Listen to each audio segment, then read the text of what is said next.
Sir, baka pwede ninyo akong tulungan. Natatakot na ako. Ayoko nang umuwi sa amin. I can endorse you sa witness protection. Pero kailangan mo magipagtulungan sa ongoing investigation ng San Isidro Bank robbery at yung kidnapping sa anak ni Mayor Guerrero. Sige po, sige po. At dadalhin ka sa isang safe house. Sasamahan ka ni Noble sa kay Bison. Sir, baka pwede pong si Sir Tonyo na lang yung magbantay sa akin. Mas may tiwala po kasi ako sa kanya. Siya po yung nagligtas sa akin. Okay lang po sa akin, sir. Galang, Chip. Silang dalawa lang. Body system tayo. Kailangan may kasamang babae dahil female yung under protection natin. Sasama ka, Enriquez.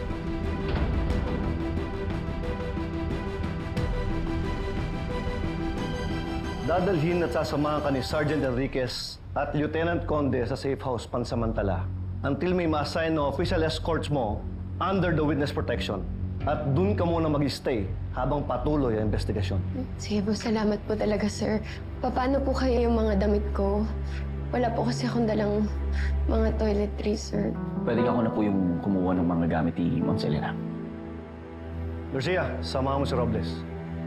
Sige na, get started. Yes, sir. Sir.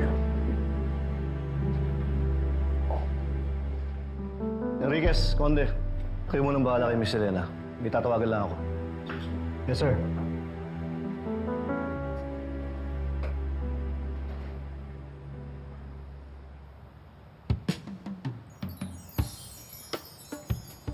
Bakit, Miss Elena? May masakit ba? Pa ako kasi natapilok ako kanina.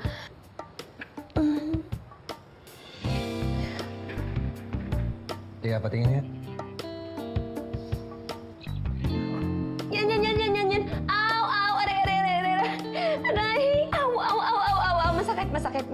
Kung kailangan mo ng yelo, kukuha lang akong yelo. Ha? Sir, aalis ka? Huwag mo na akong iwan. Baka pwedeng si ma'am na lang yung kumuha ng yelo. Sige, kukuha akong yelo. Sandali.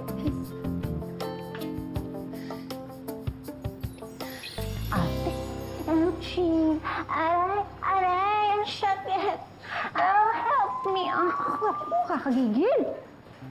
Ate, buti nga yun lang nakuha mo eh. Dapat mas malala pa eh. Kaapatin kasi. Taas-taas ng heels. Makalakad ng maayos. Ma'am, okay ka lang? Okay lang ako. Pero bakit parang kinakausap niyo ko? Okay nga lang ako, Bautista. Okay. Sige na, bumalik ka na dun. Sige po.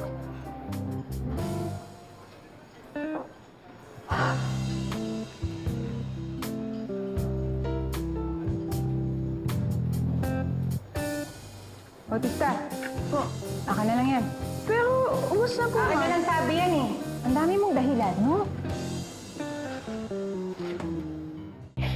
Ba't ano pa rin? Ito, oh.